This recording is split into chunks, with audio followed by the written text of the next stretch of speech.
Yo, what is up, y'all? It's Cone back here again tonight with another episode of After the Buzzer, the show where I recap the NBA games from the night. This streak has been going for a while, but I can let y'all know there's probably a good chance there won't be one of these tomorrow. I'm just absolutely exhausted, but in the meantime, there should be a hot takes video coming out tomorrow sometime in midday, so be on the lookout for that. And also, make sure to leave a like and subscribe if you enjoy. Hit that notification bell so you don't miss any of these videos, and let's go ahead and get right into it. Starting off, of course, with Pacers versus Heat, with Indiana getting a dub over Miami. The Heat did not have Jimmy Butler in this one, so I'll cut them a bit of slack. They did get good performances from Tyler Hero, who had 29, 5, and 5, and continues to put up really great numbers and look fantastic as a starter. Bam Adebayo had 18, 10, and 4, a pretty solid game from him all around, although both of them did have 5 turnovers, which were costly in the end. And then Kyle Lowry and Duncan Robinson shot them out of the game at moments. Lowry shot 1 for 9, and Duncan shot 0 for 7. Just a lack of offensive consistency for the Heat continues to plague them. It feels like someone's always having a horrific shooting night.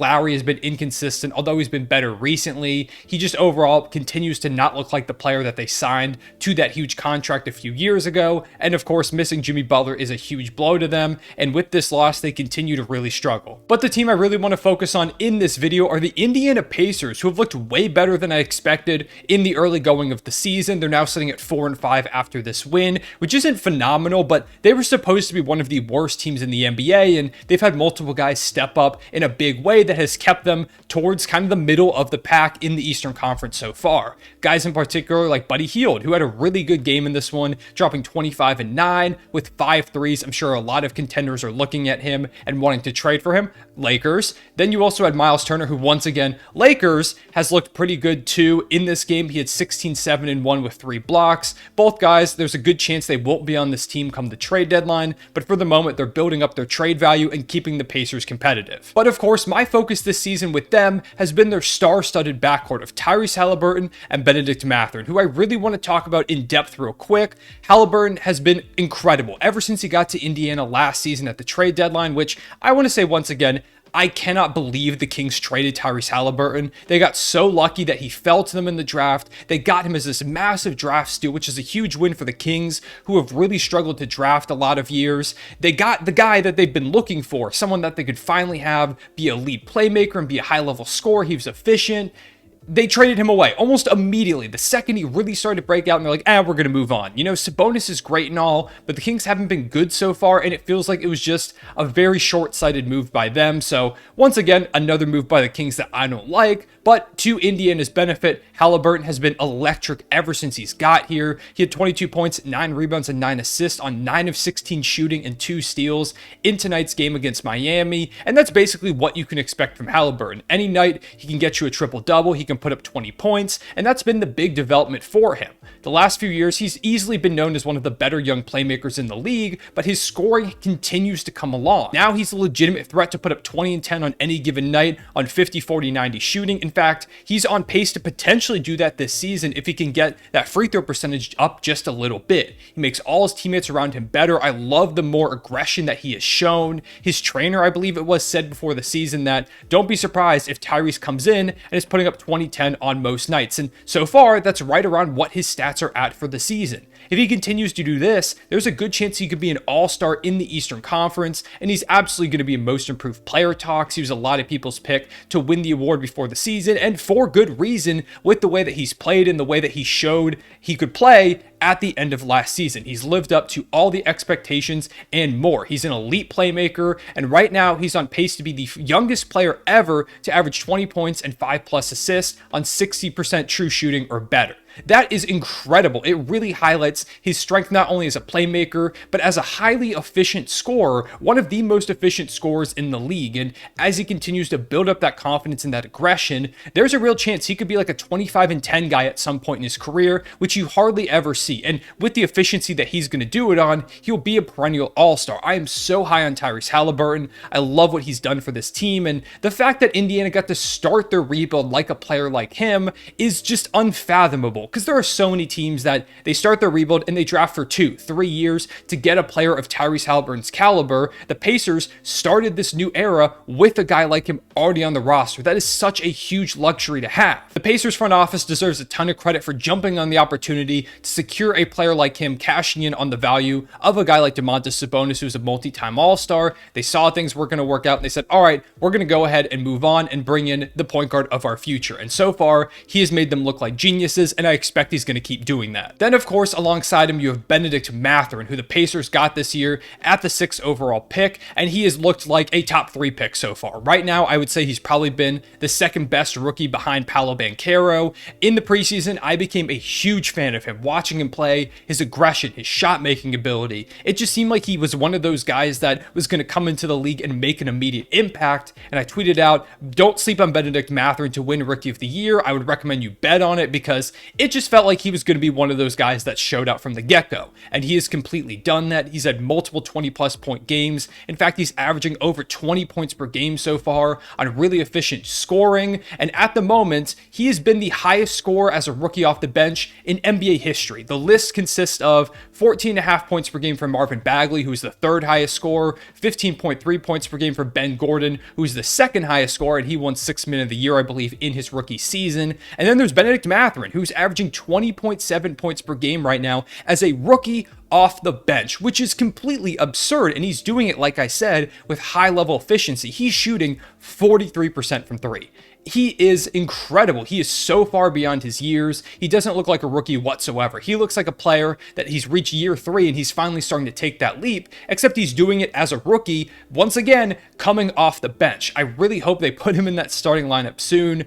Chris Duarte suffered an injury in this game, so maybe that will move Bennedict into the starting lineup for the foreseeable future. And I'm sure if Buddy Hield gets traded, he's also in line to take his spot. But right now, it just feels like he deserves to be in there in that starting lineup. He's still playing starter level minutes, but regardless, I just want to see him get as many opportunities as possible, and I want to see more moments with these two guys on the court together, because right now Haliburton and Mathurin are one of the most exciting young backcourts for the future easily in the league. There are very few backcourts that come even close to them in terms of how I feel like they're going to fit together and excel together. They are, in my opinion, a perfect fit as a duo. You have Haliburton, who can get aggressive like we talked about, now averaging around 20 points per game, but he can also be a playmaker. He can defer to Mathurin when he gets hot, and Mathurin is just one of those guys that he's a microwave scorer. He is dominant when he gets in his zone, so having a guy like Haliburton, who has a lot of experience playing off ball and can excel in that role, and then having a guy in Mathurin who also can play off ball but can also take over if need be, as well as Haliburton, they just feel like such a great fit alongside each other. So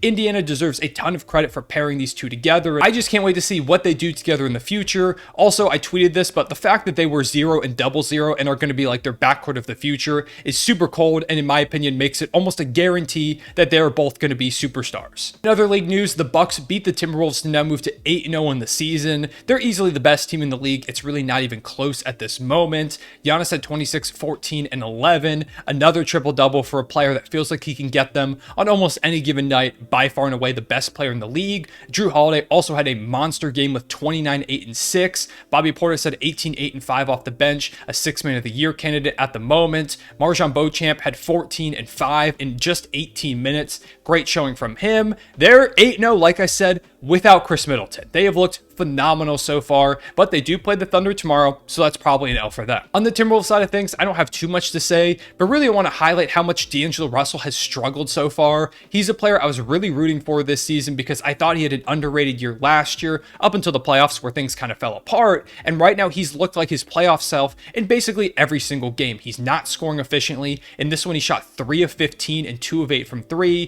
He had some critical turnovers down the stretch. He just doesn't look like himself at all. He's almost shooting them out of games most nights. They need a great point guard. When you have two high-level bigs like Cat and Rudy Gobert, you need to have a good point guard that can get the ball to them, that can defer, set them up in, their spots down low, or hit them on the perimeter, or hit Cat on the perimeter. Rudy Gobert shot a 3 today. You do not want to hit him on the perimeter. but he hasn't done any of that. He hasn't been a great playmaker. He hasn't been a good defender. He's not scoring. Right now, he's been a net negative on basically every single night. He has to be so much better if the Timberwolves want to reach their peak. Otherwise, they might need to find another starting point guard. Then we had Nets versus Wizards, which kind of just shows how weird the NBA is. The Brooklyn Nets just this week have fired their head coach and suspended their second best player for at least 5 games, and then they ended up winning by 40 points. The NBA does not make sense whatsoever. Kevin Durant had 28, 9, and 11, and probably the most ridiculous ankle breaker I've seen in a very long time. He made Daniel Gafford do the splits. Cam Thomas had 17, 4, and 6. He got some run, which was cool to see. He put in his Instagram bio a few days ago, #FreeCT, and he has been freed, and he balled out, so hopefully he gets more run. Nick Claxton at 18 and 9. It was just a really dominant effort from a Brooklyn squad that felt like they really needed a momentum win to stop this massive skid, both just organizationally, but as well as in terms of basketball, and this is one that could maybe turn the tide. On the Wizards side of things, a couple guys had some decent performances, but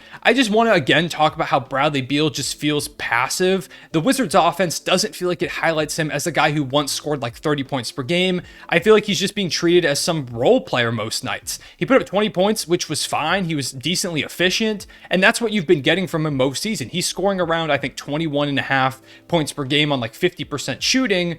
But that's Bradley Beal. He is the guy that you just gave a supermax to. Treat him like a supermax caliber player. Let him go get buckets. Involve him in the offense more. And it's also on him. I feel like he's been kind of passive. The Wizards, to me, are just kind of like the gray of the NBA. Like, there's nothing really super exciting going on with them. They're not terrible. They're a fine team, but I just don't really ever anticipate much out of them. I feel like maybe they need a coaching change. I haven't loved what I've seen from Wes Unseld Jr. and his offensive schemes. Like I said, Bradley Beal should be focused more. Regardless of who you have on the roster, you have Bradley Beal, the guy that you just gave like $50 million to. Let him shoot the ball. Then we had Knicks versus Sixers, with New York getting a win over the James Harden and Embiid-less Philly. Jalen Brunson had a really solid game with 23, 6, and 7 with some big plays down the stretch. And RJ Barrett had 22 and 9 on 50% shooting. Good game from the two of them. Randall was decent too. Obi Toppin has looked great this season. He deserves a lot of credit for the way he's played, despite in limited minutes some nights. Tom Thibodeau continues to make me mad with some of his rotations, but they did get the win, so I guess I can't complain too much. And for Philly, Tyrese Maxey had a good game numbers-wise, but shot just 10 for 29. He really tried to carry them. Like I said, no Joel Embiid or James Harden, who's going to miss a month with a foot injury. It's not looking good for Philly in the moment. They really need Embiid to get back. He's missed the last few games with an illness, I believe it is. I don't know what it is specifically. I haven't seen any details, but hopefully he's able to come back soon because they desperately need him. Without having James Harden, they don't have someone to continuously go to. Maxey has had some massive performances, but if he is like your sole scorer and the defense is able to just focus in on him, it makes life really difficult. He just kind of had to force things up tonight to try and will them to a win. They almost got it because they barely lost, but it wasn't enough. And finally, the last game I want to cover is Blazers versus Suns, where Portland gets a win without Damian Lillard or Anthony Simons over a Suns team that has been incredible this season. They won on a Jeremy Grant game winner. He had 30 points. He also definitely almost absolutely traveled on his game-winning attempt, but a game winner's a game winner. If they don't call it, it doesn't happen. Justice Winslow had 12, 9, and 9. Big step-up game from him. Shane Sharp had 10 points. Eubanks had 10 points, 14 from Nurkic, 12 from Nas Little, 11 from Keon Johnson. Huge team effort in the win. Josh Hart had an all-around great game.